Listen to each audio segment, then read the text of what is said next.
Graça e paz, uma boa noite, né? Nós estamos aí há mais de 18 horas e a gente vem aqui gravar mais uma devocional de Natal. Desta feita, nós estamos hoje no dia 7 de setembro, né? O número simbólico, o número da perfeição, a numerologia de Deus. Interessante isso.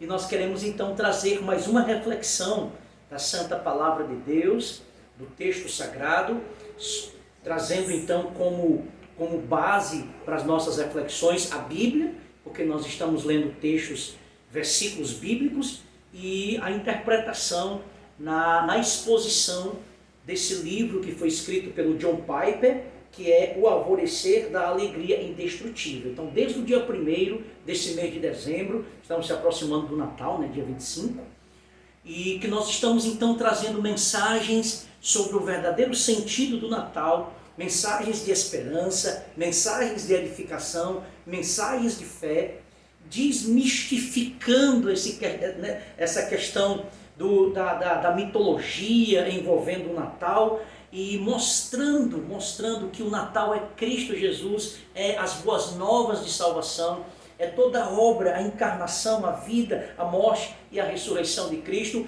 E essas verdades a igreja deve sim comemorar, a igreja deve sim adorar o Senhor Jesus, deixando de lado esse lado paganismo, oculto do Natal, e colocando Jesus como centro do Natal, adorando a Ele, glorificando a Ele pelo seu nascimento. Ele veio, se encarnou como homem, cumpriu, foi o homem perfeito, cumpriu em toda a sua trajetória de vida, uma vida de obediência, uma vida que glorificava, sempre glorificou o Pai e continua glorificando, cumprindo ali na cruz o projeto, plano de redenção, e até hoje o Espírito Santo continua salvando, resgatando homens para Cristo Jesus. Então isso é interessante. E hoje então, dia 7, nós vamos falar sobre Ele vem para nos abençoar.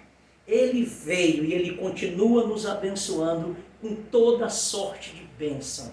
Aleluia! Muito bom poder ter a presença do Senhor Jesus conosco neste Natal, em que Ele recebe a nossa adoração. Mas o maior presente quem recebeu, na verdade, fomos nós, quando o Senhor Jesus veio para nos libertar, para nos salvar. O texto que nós queremos ler é Atos capítulo 3, versículo 22 ao 26, que nos diz assim, a palavra do Senhor. Moisés disse: o Senhor Deus fará com que do meio dos irmãos de vocês se levante um profeta semelhante a mim. Moisés se referindo evidentemente a Cristo, a Jesus, o Messias, o grande, o maior e último profeta da história. E ele diz: e esses vocês ouvirão em tudo o que ele lhes disser. Quem não der ouvidos a esse profeta será exterminado no meio do povo. E todos os profetas, a começar com Samuel, assim como todos os que falaram depois dele, também anunciaram estes dias. Vocês são os filhos dos profetas e da aliança que Deus estabeleceu com os pais de vocês, dizendo a Abraão: na sua descendência serão abençoadas todas as nações da terra. Tendo Deus ressuscitado o seu servo, enviou primeiramente a vocês para abençoá-los, no sentido de que cada um abandone as suas maldades. Toda a Escritura, tanto veterotestamentário como neotestamentário, todo o Antigo e Novo Testamento, o Antigo Testamento, os profetas, antes da lei, a lei, os profetas, todos apontavam para o único Salvador, para o único soberano Deus, para Cristo Jesus.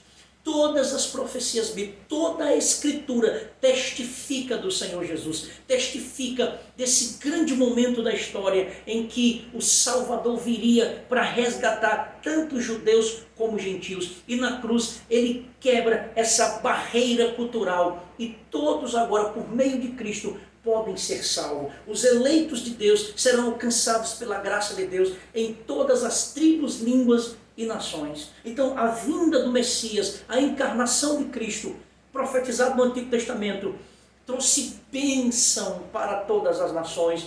Em Abraão, na descendência que foi guardada pelo plano soberano de Deus, a genealogia de Cristo foi preservada desde Abel, desde Adão até a pessoa, o casal Maria e José, José sendo então da descendência de Davi. Então é muito importante nós estudarmos de maneira completa a história bíblica, a história da redenção. Daí a importância de se ler a Bíblia inteira, desde o seu Antigo Testamento e chegando no Novo Testamento, o começo e o fim de todas as coisas aponta para Cristo Jesus. E essa passagem, na exposição, no discurso, na pregação, no sermão de Pedro, ele fala isso para os judeus que estão ali em Jerusalém, que Jesus veio para abençoar as nações. E que bênção é essa? É a bênção da vida eterna, é a bênção da salvação, da libertação das tradições da lei, que não pode salvar, da lei maior, que é a lei do pecado, a lei que opera nos nossos membros,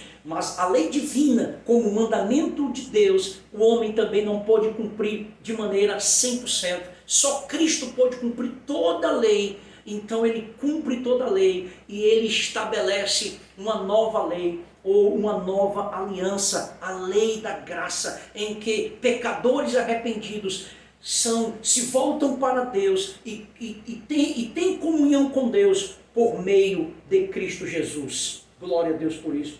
O que essa passagem nos ensina é que Deus colocou Jesus no cenário da história para abençoar as pessoas. Na sua descendência serão abençoadas todas as nações da terra.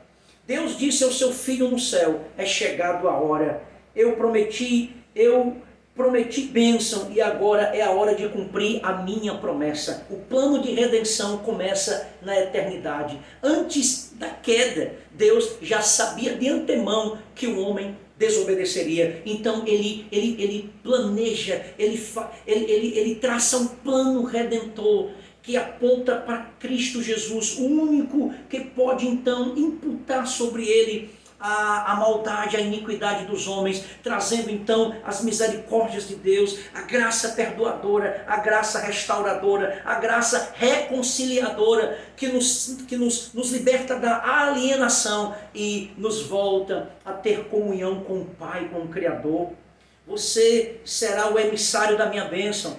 Deus falando com o Senhor Jesus. Você será o mediador, você será o caminho pela qual a minha criatura será restaurada para ter comunhão comigo e me adorar. Eu quero que a bênção chegue ao mundo.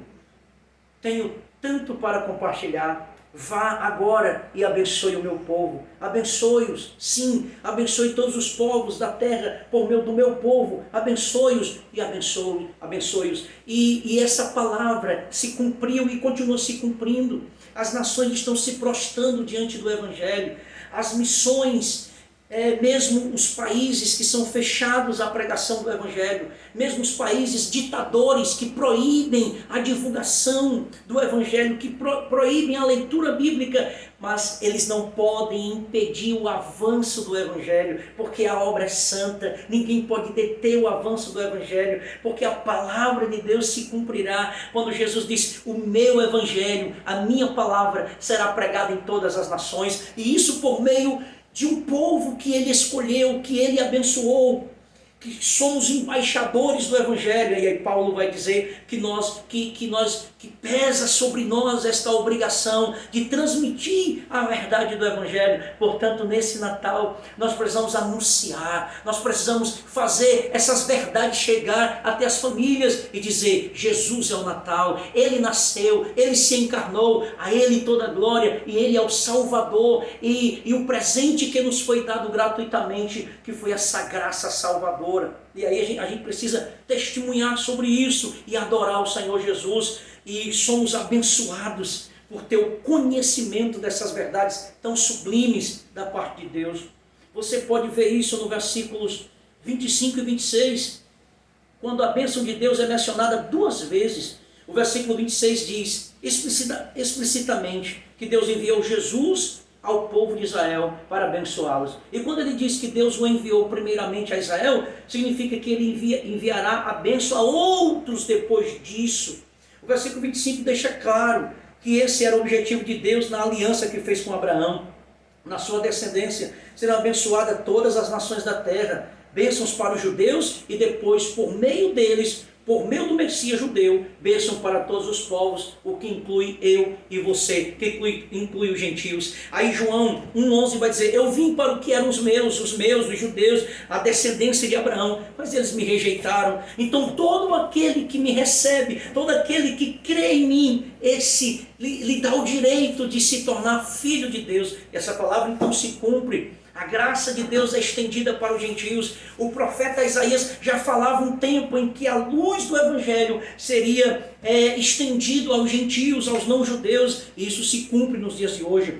Entenda, o povo de Israel também precisa ganhar ou participar desta salvação por meio de Cristo. Não é porque eles no Antigo Testamento foram o Israel eleito que eles serão salvos sem Cristo Jesus, sem ter o conhecimento de Cristo Jesus. Não, ninguém será salvo, até mesmo os judeus, eles terão também que confessarem a Cristo como Senhor e Salvador, para que eles alcancem a salvação. E os eleitos judeus certamente crerão no Filho de Deus, crerão na divindade do Messias, do Cristo Jesus. E muitos judeus realmente têm se convertido ao Evangelho, crendo então na divindade de Cristo Jesus como Filho de Deus. E para concluir, assim eu digo a você, que nesta época do advento, nessa época da vinda de Cristo, que se comemora no Natal, Deus está se movendo em sua direção com bênção. Aleluia. Você está no versículo 25. Não importa que 2 milênios tenham passado, com Deus 1000 anos são como um dia, segundo Pedro 3,8. Com Ele é como se essa promessa tivesse sido feita 2 dias atrás. É por isso que a bênção ainda é atual para mim e para você. Se você se aproximar dele em fé, receberá a bênção. É disso que se trata o Natal, a maior bênção de todas. Somos abençoados, somos bem-aventurados por fazer parte dessa graça, por fazer parte desse plano redentor, por ter o Espírito de Deus morando em nós e que nos mostra, abrir os nossos olhos para compreender as riquezas da plenitude da pessoa divina, humana sim, mas agora cheio de a sua plenitude santa como único e soberano Deus. Então seja abençoado, você e a sua casa, glorifique ao Senhor, adore ao Senhor. O Natal está se aproximando, por mais que no calendário não seja esta data, mas o simbolismo, ou o sentimento e a motivação que move a igreja a adorar o Senhor, ela é bíblica. Cristo nasceu e a Ele seja dado toda a glória. Ele é o único Salvador e Ele é a maior bênção que o homem pode receber na sua vida. Deus te abençoe e te fortaleça. Ficam todos na paz do Senhor. Compartilhe este vídeo para o máximo de pessoas que você pode, porque a bênção de Deus está chegando no seu lar através da santa palavra de Deus, que é Cristo Jesus, o Santo Evangelho. Amém.